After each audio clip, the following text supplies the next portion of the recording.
the planet.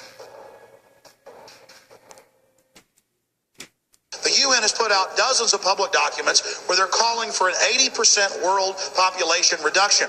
In fact, at the Beijing Women's Conference, the World Conference, back in 1997, the head of the UN Food Program said, "We will use food as a weapon against the people."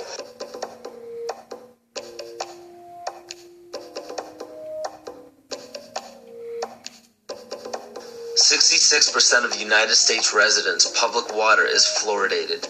It is known to have tremendous effects on bone cancer, joint problems, bone weakness, lowered estrogen and testosterone levels, and dental fluorosis, which is yellowing of the teeth and pitting in the enamel.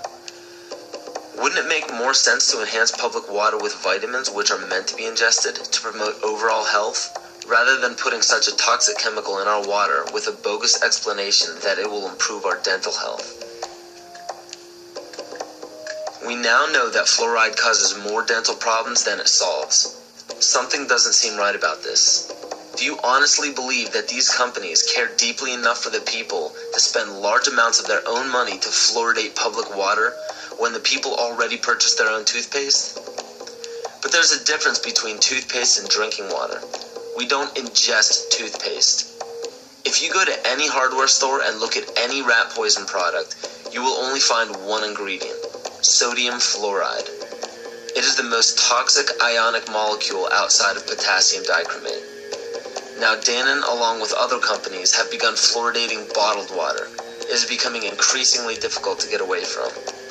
And the fact that fluoride is also used in many prescription antidepressants shows that it eliminates aggression and motivation in people. Fluoride, to my knowledge as a physician, has absolutely no biological benefit whatsoever.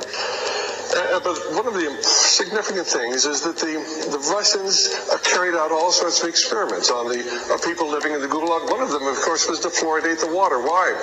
You fluoridate the water, why people are not as aggressive as they ordinarily would be. In fact, what is the active ingredient in Prozac that is so widely distributed in America today? Well, it's a fluoride compound. And now, we are finding that public water nationwide is showing up with arsenic, lead, cadmium, and thermonium, which is a radioactive form of lead. Cancer, lowered sex drive, birth defects, sedation, and brain defects. Does this not sound like a wonder drug for anyone aiming to control a population? It's quite astonishing, Paul, the degree to which environmentalists have not been educated about fluoride. You know, people have an unconscious trust in their doctor or their dentist, and if you can persuade doctors and dentists that fluoride is safe and good, then you're able to reach the rest of the nation. People believe their doctors and dentists, and that was a way of promoting fluoride for Bernays. Fluoride was killing their cattle, destroying their crops. Fluoride given to rats had produced bone cancer and liver cancer, and that those results had been doctored to make it look as though fluoride hadn't caused as much cancer. The pattern that we saw, it typically is what we see with other neurotoxic agents that are well known to cause a hypoactivity or a memory problem or an IQ problem. When I first presented the results of these studies, one of the individuals sitting and listening to the results, he says, "Do you have any idea what you're saying?" And he says, "You're telling us that we're reducing the IQ of children." And basically I said, yes.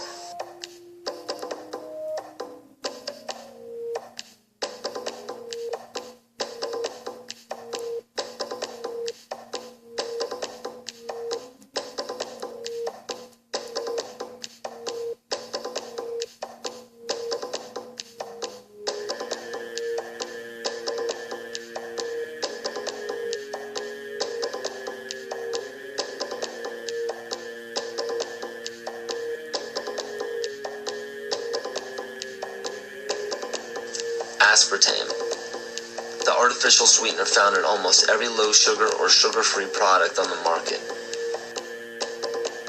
First of all, aspartame is made up of three things: methanol, which of course is what produces blindness, aspartic acid, and phenylalanine. These are all poisons. Aspartic acid, of course, produces brain lesions.